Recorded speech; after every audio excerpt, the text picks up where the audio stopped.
Hi, everybody. Good morning. And it's not morning. Hi, everybody. Good afternoon. It is Friday. It is a gloomy Friday, and I haven't made videos in the past couple of days because I've been a little worn out, but I missed making them, so I'm back. And today's poem, I think, is an interesting one. It's a bit of a departure from the poems that I've read so far that are mostly about hope and resilience and nature. And I thought it was interesting, and I thought it might be a different kind of conversation. So here we go. So this poem is called I Stopped Writing the Poem by Tess Gallagher.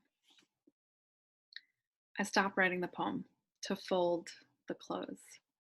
No matter who lives or who dies, I'm still a woman. I'll always have plenty to do.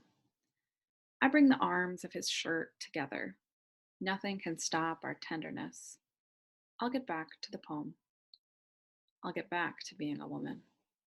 But for now, there's a shirt, a giant shirt in my hands, and somewhere a small girl standing next to her mother, watching to see how it's done. The first person I think of when I first read this poem, and every time since, is my mom. She is the original super mom, superwoman. And she seemingly runs everything with ease.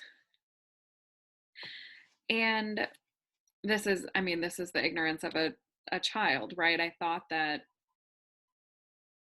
she liked doing it, or it was easy for her, or, like balancing working and parenting and cleaning and laundry and dinner. Like for some reason, I thought that just came easily to her, and she was always in the mood to do it and always had the energy to do it. And then I grew up and got married and had kids, and it's relentless. And there was a time when I said something about not wanting to do it, not wanting to do something.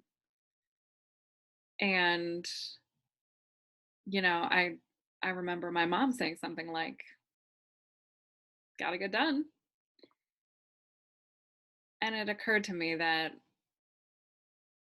I had misjudged her, that I had just erased the work that it is to be a mom. And as I get older, my appreciation and admiration for her has only grown.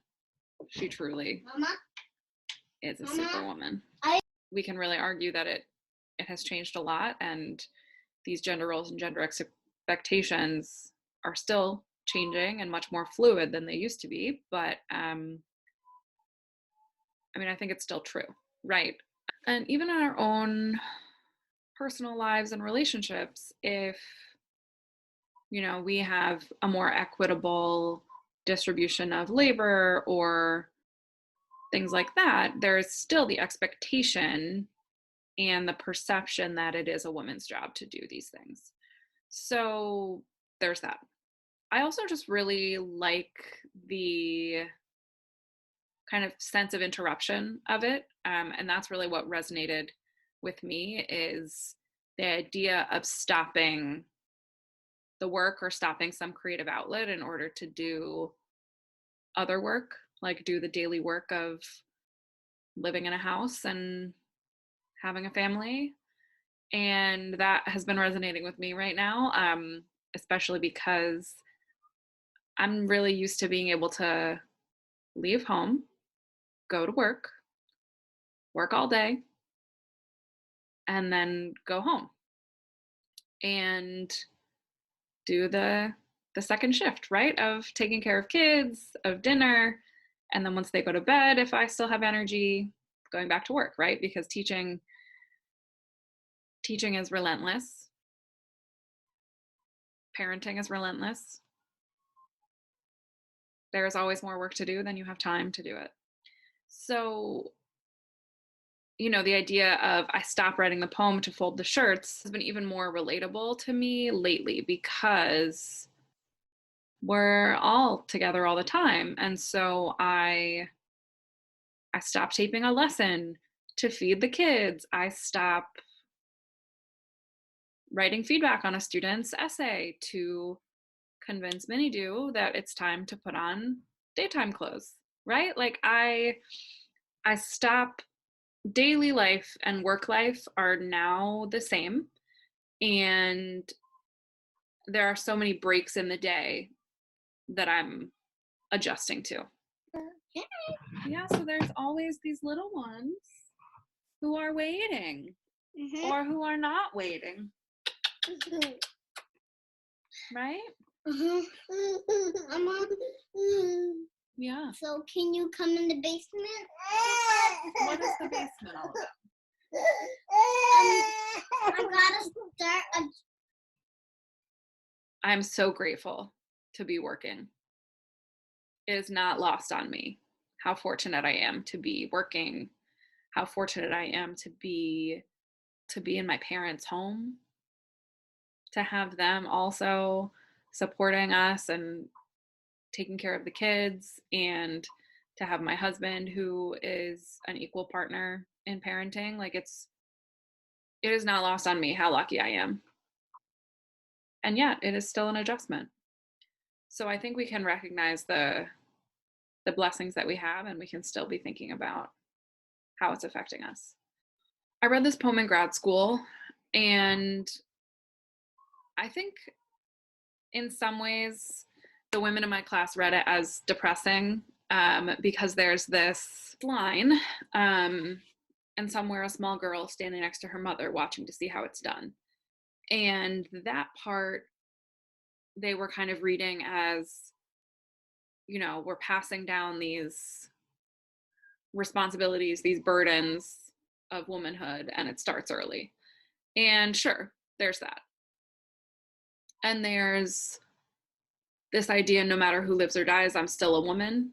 And that can be taken as, there's still always this work for me. But I also think there is some, real love and tenderness in this poem, and connection in a family. So, I mean, she says here, nothing can stop our tenderness. And so there is something intimate about doing the work of a home, including folding another person's clothing, right? That is one of the most essential needs: food, shelter, and clothing, and love. And doing that work is a really important way of taking care of each other. So this is a shift from the other poems that I have read so far. Normally those are, I've kind of been picking things that I think I need to hear, or maybe someone else needs to hear right now. And this one just stuck with me because I was doing laundry and I was trying to write lesson plans and have meetings and take care of my kids at the same time. And so it felt appropriate to me right now. I love my life and I love my family, and this is our reality. And I think so many people can relate to that right now. If you are parenting and working from home, you are constantly interrupted. If you are a student and you have younger siblings that you're taking care of, you are interrupted a lot. If you're taking care of the adults in your home because somebody's ill, you are interrupted a lot. If you have spotty internet, you are interrupted a lot. And so I think there's this idea, right, that like we can get back to, even if we're interrupted, we can get back to things. And even if something is not ideal, we can make do. And there always will be plenty to do. So that's what I'm thinking about right now. And that's what I think this poem is about, and how it connects to me and my life. And I would love to hear if it resonates with you. All right, folks, have a great weekend. Until next time. Bye-bye.